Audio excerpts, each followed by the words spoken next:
Hi everyone and welcome to Gloom Carnage. If you're new here, consider subscribing. We dive deep into the darkest, most chilling real-life horror stories out there. And if you're a returning viewer, I'm so glad to have you back, friend. In this video, we're going to explore 3 stories sent in by people who live deep in the Appalachian forest. Living out there means waking up to some of the most beautiful views in the country. But it also means getting used to the isolation and to the strange things that seem to happen more often than they should.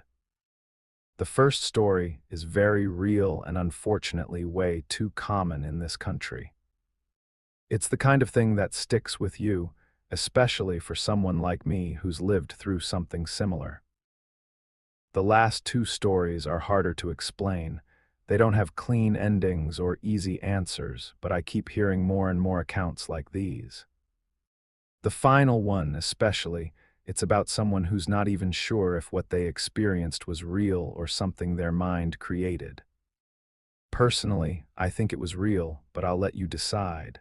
As always, turn off the lights, get comfortable, and enjoy the video. And remember, viewer discretion is advised. Story 1, The Watcher in the Storm These Days. The man who tells this story lives in New York City, but he grew up and spent his entire childhood in West Virginia. Up until the night this story takes place, he loved living there. But after what happened, he could never think of that place as home again. It has been 23 years now, and he can finally look back on that night with a bit of emotional distance. The hardest moments are when he goes to visit his parents and steps back into that house, that room, and that night. He had just turned 13 the week before, and in all his pre-teen arrogance, he was starting to act out a little, fully convinced he was already old enough to make his own decisions. The house was in a neighborhood with a few other houses nearby, but right in the backyard was the edge of one of the largest forests in the region. His parents were always really strict about never leaving him home alone. They lived in a place that was relatively quiet, sure, but it wasn't unusual to hear about small break-ins now and then. And the year before in the neighboring town, a kid had completely vanished. He was only 7, taken from inside his own home while his parents and grandparents were there. It had been a huge scandal in the area, and it only made his parents, and honestly most of the parents in the area, even more cautious. That particular night, he'd had a fight with them in the afternoon. He can't even remember what started it, but he remembers exactly how it ended, shouting and his firm decision that he was not going to his mom's work party. He was dead set on it. He remembers yelling to the point where his mom, who rarely lost her temper, got really mad. It might have been one of the worst arguments they ever had. They were genuinely hurt, and he remembers them walking out and slamming the door behind them without saying a word. They'd planned to be back right after dinner. He, on the other hand, was proud of himself. He finally had the whole house to himself and could do whatever he wanted, at least until they got back. He knew he was being totally stubborn, one of those arrogant kids who thinks they know everything. But to be fair, that phase came and went pretty quickly. Most kids go through it at some point, some more than others, but it's pretty much a universal experience. Since he didn't have a TV in his room, he stayed in the living room. It must have been around 8:30 p.m. when the storm started. Heavy rain, pounding wind. He could hear the trees whipping around out back, and he had to turn the TV up just to hear anything. At about 9:10, the landline rang. It was his parents calling to say there had been a landslide on the main road into town and traffic was completely blocked. That's when he realized how serious the storm actually was. His mom was speaking louder than usual, maybe because of the rain hammering down on the car. He told them not to worry, that everything was fine. He was still trying to play the part of the angry kid, but his mom's voice, sad and anxious, just erased any leftover anger he had. So he told her he was okay and asked her not to worry. She gave him a list of things to do: double-check that all the windows and doors were shut tight and unplug a few appliances just in case the storm caused a power surge. Supposedly, his dad had already locked everything before they left, but they wanted him to check anyway. You could hear the storm from downstairs, but once he started going up the stairs, he realized the second floor was way colder, and the sound of the rain and wind was way louder. At first, he thought it was just the master bedroom, which faced the woods and always sounded louder when it rained. But when he got to the top of the stairs, he noticed the bathroom window was wide open. He didn't think much of it and assumed the wind had blown it open. He went over, shut it, and headed back downstairs to wait for his parents. But time kept passing and nothing happened. Then around 9:45, the phone rang again. His parents wanted to check in, saying the police were trying to clear the road. With a little luck, they'd be home in an hour. He was about to hang up when he heard the upstairs floor creak. The house wasn't new, and they'd had moisture issues for a while, so certain spots, especially near his room, always creaked when someone stepped on them. He hung up and froze, trying to figure out if he'd imagined it. It was a faint sound, barely noticeable, but it was there. The floor was creaking. And then, as suddenly as it started, the sound stopped. He told himself it was probably just the wind or a pressure shift or something. There couldn't be anyone inside. If there were, he'd be hearing more than just faint creaks. He sat back down in the living room, but he was getting more and more anxious. All he wanted was for his parents to get home. There's something he hasn't mentioned. He's diabetic and has to check his blood sugar regularly. He's known how to recognize the warning signs since he was a kid. If his levels get too high, he needs insulin right away or he could go into shock. All his medical supplies were on his nightstand. And even though it was the last thing he felt like doing, he knew he had to go upstairs. He started climbing the stairs, and as he got near the top, his whole body tensed up. Parts of the hallway floor were wet, like someone had come inside with soaked shoes and left a trail. That's when it all clicked: the open window, the noises upstairs, and now this. But when he first came up to close the window, there hadn't been any water on the floor. This meant that if someone had come in through there, they were already inside the bathroom at the same time he was, probably hiding in the bathtub while he was standing just a few feet away, closing the damn window. That realization terrified him in a way he still can't fully explain.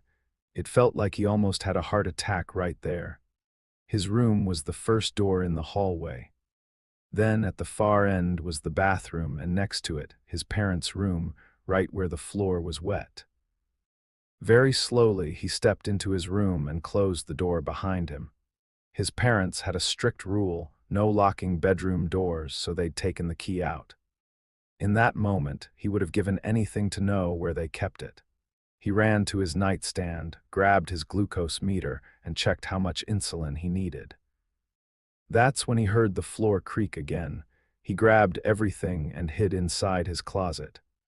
Now, here's the thing about that closet. When his parents bought the house, his room was originally 2 separate rooms. They turned them into one, but there was a part of the wall they couldn't completely remove. So, they built a closet around it. To make the most of the space, they added a hidden crawl space in the back that no one knew about. It was his favorite hiding spot when he played with his cousins. He kept hearing the creaking clearer now, like the footsteps were coming from his mom's office in the next room. It gave him just enough time to inject the insulin. Then he heard his bedroom door open. Someone had actually come in.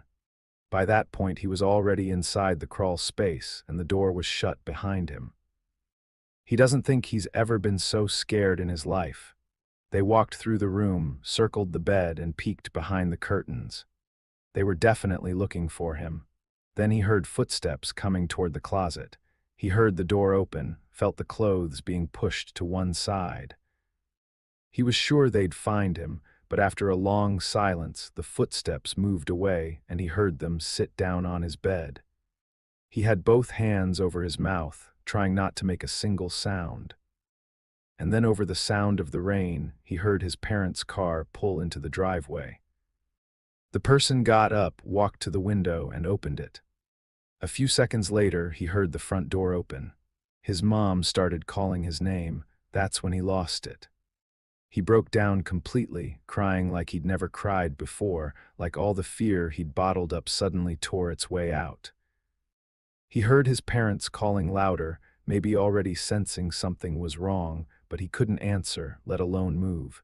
He had no idea if that person was still in the house. What he remembers after that comes in flashes. He remembers his parents carrying him out of that crawl space, almost dragging him out. He remembers trying to explain through pure panic what had happened. The police arriving, a really kind woman asking him questions he couldn't answer. He never saw the person's face. He didn't even know if it was a man or a woman. After everything that happened, he was never left alone again. The following week, his parents installed an alarm system. Later, they were told that a man had been arrested for breaking into another house and stealing valuables. They said it was probably him, but he knew it wasn't. The person who came into their house had the chance to steal something and didn't take anything. Nothing ever happened again, and over time, he calmed down. But that night shattered his sense of safety in that house. He moved on and rarely thinks about it, except on the nights he goes back to sleep in that room and becomes that terrified 13-year-old kid all over again.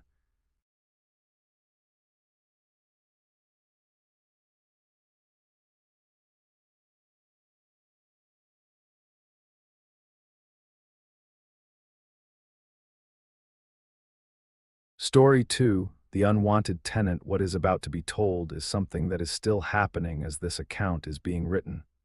And it's something that truly unsettles the storyteller. Not just because it's happening in his own home, the one place that's supposed to be safe, but also because he genuinely can't explain it.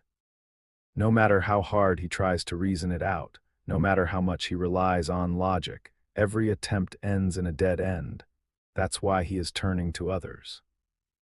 Not because he expects answers, but maybe just to feel like he's not completely alone in this frustrating attempt to make sense of the absurd. The truth is, it all started about 5 years ago when he decided to buy an old mansion deep in the Appalachian Mountains.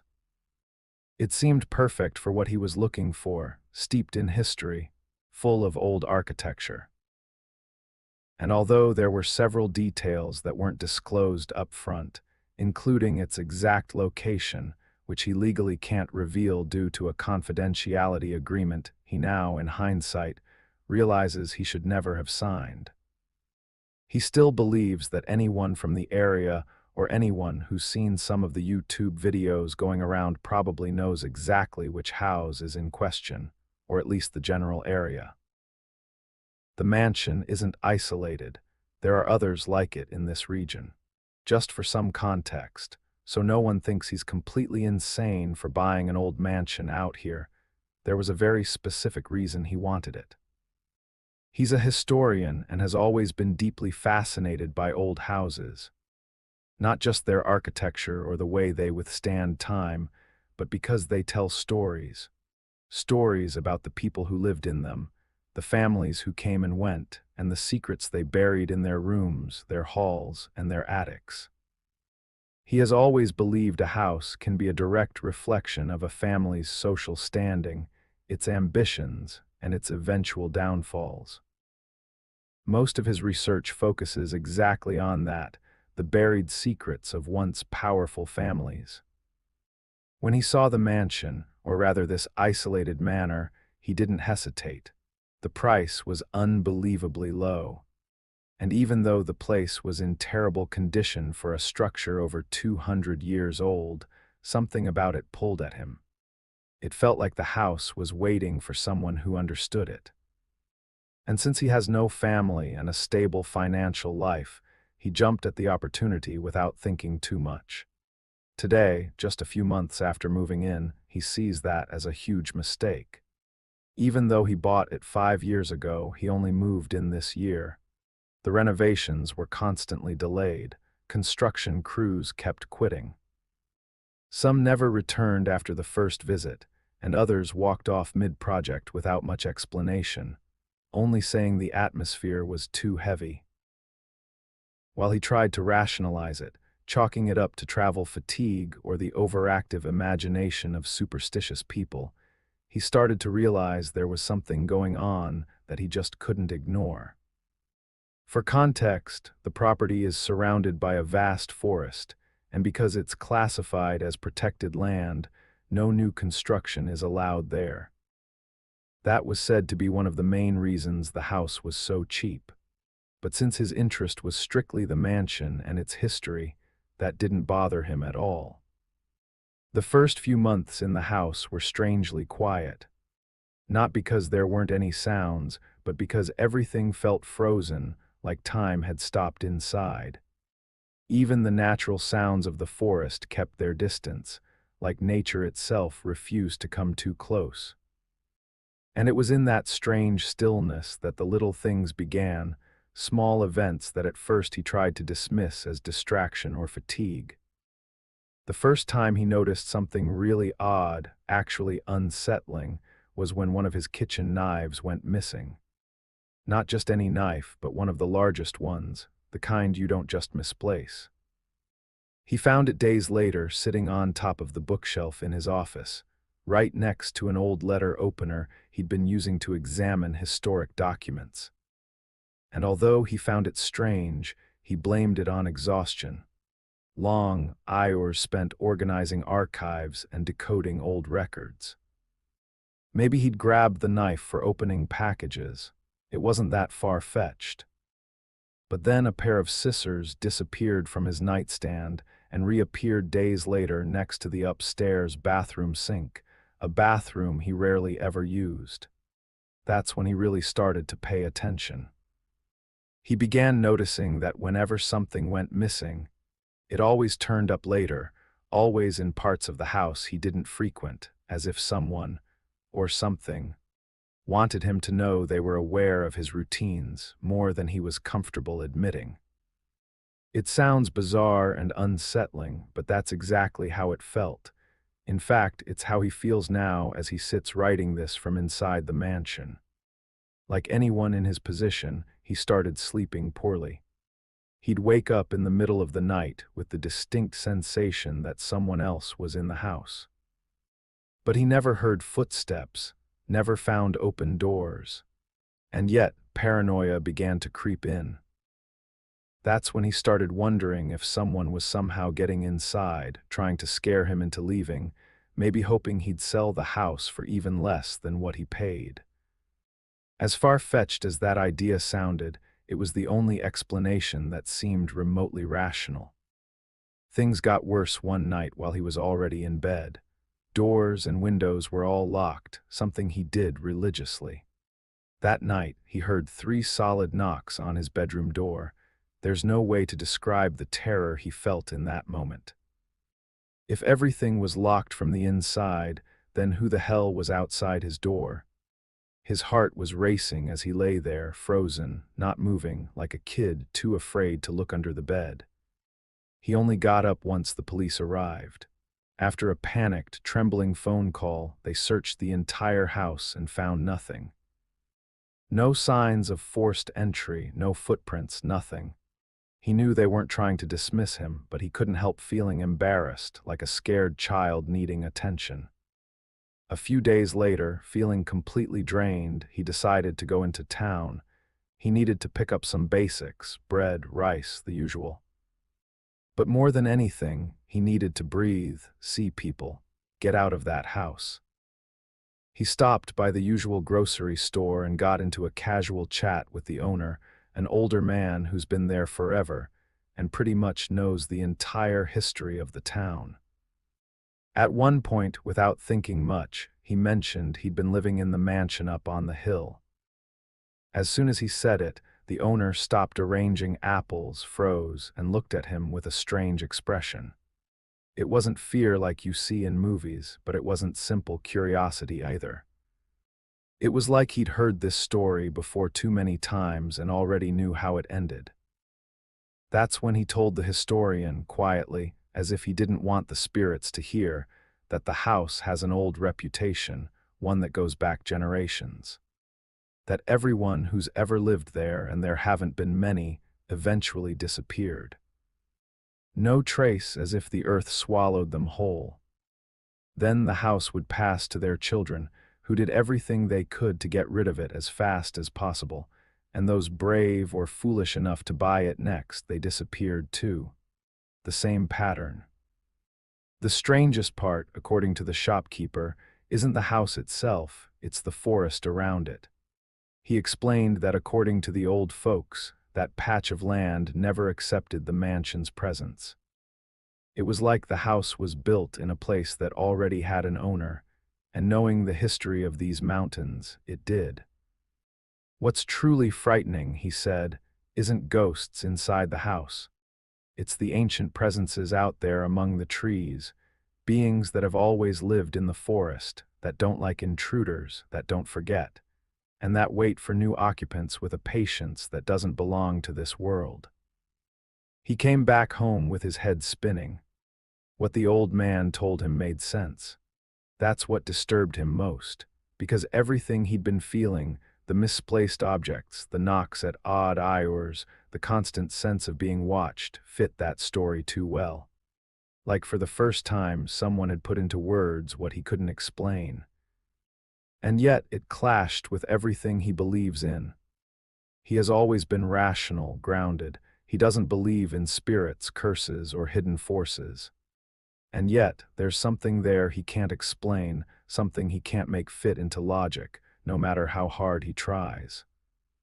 How do you deal with that, when what you feel confirms the impossible?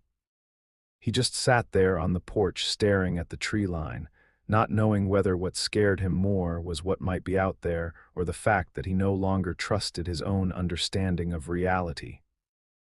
Now, as he writes these lines, he knows he can't stay there. He needs to leave, but he also can't bring himself to sell this house to someone else without telling them what's going on.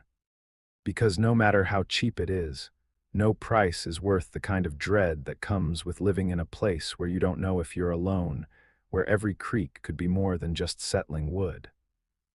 And that's why he's stuck, paralyzed, because this house doesn't want to be abandoned, but it refuses to be lived in. And he's there, trapped in the middle of that contradiction, afraid something might happen to him.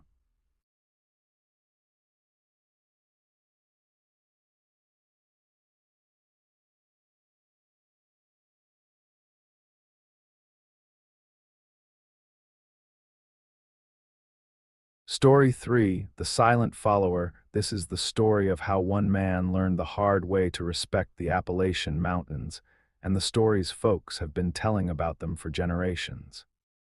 He's not saying he was disrespectful, exactly. He thinks it was more like he was naive, mixed with a little immaturity. He met his wife in college, and when they finished school and decided to start planning a life together, they chose this part of the country instead of the city. Needless to say, when he moved out there, he was the walking stereotype of a city boy. He was used to having everything nearby, used to all the buzz and noise, used to going out whenever he felt like it, used to walking the dogs at night. You get the idea. His wife warned him that things were different out there, that the mountains were old and that around those parts, people followed a certain code, not out of superstition, but out of survival. He brushed it off, thinking she was exaggerating. And in his early 20s cluelessness, he broke a few rules, and he swears one of those could have ended really badly. He moved out there when he was 22, 12 years ago now, and he's always been someone who liked late-night walks. He enjoyed walking or running, especially right before bed when the air was cooler. For weeks, his wife had been flat out forbidding him from going out after dark, saying she was too young to be a widow. He kind of thought she was joking, and since they were still new in town, he just went along with it. The night it all happened, an old childhood couple of hers had come over to celebrate the move, and they all stayed up late talking and drinking. His wife, who barely drinks, had a little more than usual that night and ended up heading to bed early, so he was left to clean up the kitchen. At first he felt tired too and figured he'd finish tidying up and crash. But somehow, by the end of it, he had this burst of energy and this weird excitement about finally living there. He even sat down on the couch for a bit to watch something. But he still had this buzz, this urge to get outside, stretch his legs, and check out the area at night. His wife was out cold, so he figured there was no harm in stepping out for a few minutes. He'd take a short walk, come back, and tell her about it the next day. Maybe she'd even start joining him. For some context, their place is in a little neighborhood, like a tiny village, completely surrounded by forest. To get to the main town, where the school and hospital and everything else is, you have to drive. Walking from their house to the edge of the woods where the houses stop takes maybe 5 minutes. So that's where he headed. He didn't plan on actually going into the woods. He knew that was risky, especially for someone who didn't grow up around that kind of terrain. He just wanted to get close, maybe look around a bit. He didn't have a real plan. At night, the town felt weird, like a ghost town. There wasn't a soul outside, not even someone taking the trash out. All the windows had the blinds pulled down, and even the streetlights were few and far between. No dogs, no cats, nothing. It honestly felt like one of those post-apocalyptic movies where the main character stumbles into an abandoned town after some huge disaster. He started feeling a little less confident about stepping out, but he kept going. When he got to the edge of the woods, he noticed it was way quieter than he expected. The usual sounds of nighttime animals were either missing or super faint, at least compared to what he thought was normal. He told himself he'd just go in a few feet, maybe past a couple of trees, then head back. That's when something happened. He doesn't know how, he swears he's got no logical explanation. He had literally just stepped in, maybe 4 or 5 trees in, when he felt the air get colder. At first, he didn't think much of it. He figured it could be chillier in the woods at night, but less than a minute later, what had been a cool breeze turned into this icy, freezing air, like the temperature dropped 15 degrees all of a sudden. Was it possible for a microclimate like that to exist? He had no clue, but it seemed like the only thing that made any sense. It was summer, so he was out in just a t-shirt. He figured he'd seen enough and it was time to head back. That's when he realized he didn't know where he was. He was completely turned around. He could have sworn he'd only walked for a minute or two. He could have sworn that if he turned around, he'd see the road. But there was nothing but forest, just trees everywhere. Then a fog started to rise, and that's when he really knew something was wrong. He started walking fast, almost jogging. He was convinced he'd walked pretty much in a straight line, so he couldn't figure out why he hadn't hit the road yet. The fog was getting thicker around him, making it harder to even see the trees nearby. He started to panic a little, not because of the forest or the fog, but because none of it made sense. There was no logical reason for him to still be out there. And the fog was getting so dense, he could barely see ahead. He hadn't seen fog this thick in years, but it wasn't the fog that scared him the most. It was how impossible the whole thing felt. He kept walking, but at that point he was seriously doubting his sense of direction. And that's when he noticed something that made him genuinely terrified. He started hearing footsteps. Not just random ones, they matched his perfectly. At first, he didn't even think they were footsteps, probably because they were too in sync with his own. He stopped, trying to listen, and looked around, but he couldn't see anything. And he didn't hear anything else either, just silence. He started walking again, and the sound came back. He stopped again, and this time he said, "Hello." But the woods were dead quiet, not a single sound.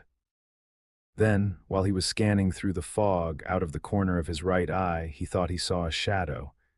He turned and looked straight at it, and whatever it wasn't moving, but it looked like the shape of a person. He didn't stick around to figure it out. He just took off running. He didn't care what direction anymore. He just wanted to get out of there as fast as he could. The air felt heavy, and he started struggling to breathe normally, which was weird for him. He'd always been active, in good shape, and like he said earlier, he was used to running, but the more he ran, the harder it got. Finally, he saw a light in the distance. He ran toward it until he hit the road and saw the houses. The relief was instant, but he still didn't stop. He kept running until he was inside their house with the door shut behind him. He doesn't know how long he stood there, back against the door, trying to catch his breath and calm his heart down, but it was a while. He stayed up the rest of the night trying to make sense of what happened.